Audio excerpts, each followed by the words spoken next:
All right, so this is a new idea and sort of a sign of the times, but what do you think of the idea of signing a contract before sex? In the wake of the Kobe Bryant case, Sports Illustrated reports that some professional athletes say they're going to ask their dates to sign consent forms, and even some not-so-famous men worried about accusations of sexual misconduct are asking women to sign on the dotted line first.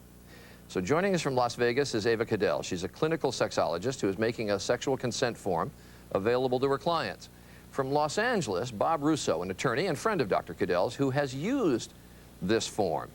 And with us here in New York is Court TV anchor and trial attorney Lisa Bloom. Good to have all of you with us. Good morning. Thank you. Ava Cadell, let me start with you. Did you originate this or just hand it out to clients? No, I actually did design this when a client came to me and told me that he had a very bad experience with a date who was threatening to actually blackmail him, even though they had had consensual sex. All right, let me quote from it. The undersigned declares that she is at this time not under the influence of alcohol, drugs, or medication and agrees to engage in consensual sex with blank, fill in the name, and to not change her mind before the sex act is over. Man, that's romantic, Ava. Well, it's the intention of wanting to go through it.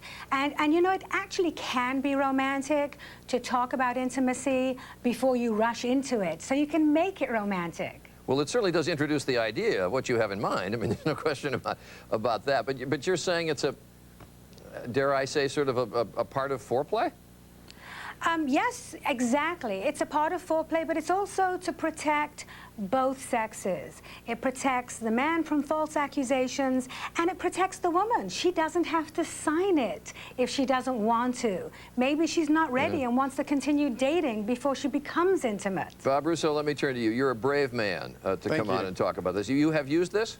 Yes, I have. And what reaction do you get from women? Do they sign it or slug you? Well, I get various reactions. You know, it seems like ladies that have professional jobs, they have assets to protect themselves, are more understanding. They know where I'm coming from. And, you know, they see that, you know, there's been problems in the past, especially nowadays with Kobe in the news, right, that there's a situation there where the man's got to be protected. And then on the other hand, there's been people that said it's ridiculous and it's insulting, but I don't find that most of the time. But doesn't it break the mood? It depends when you do it. On the agreement, it says they haven't been drinking or taking drugs yet. So if you're going to go to dinner, you should talk about this before you start drinking. But Bob, doesn't it say there's a presence of intimacy here, but there's a sort of absence of trust? Well, if you're a celebrity and you're going from town to town and you don't know these ladies, take Elvis Presley or the Beatles, for example. Yeah.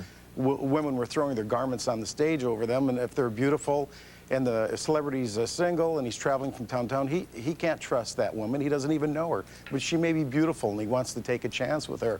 So if he gets this sign, she can't come back later and say, you know, I really didn't want to do this with him, and maybe you should pay me some money to shut me up, or maybe I'm going to go to the district attorney and they may extort money out of them. This clears up all the issues.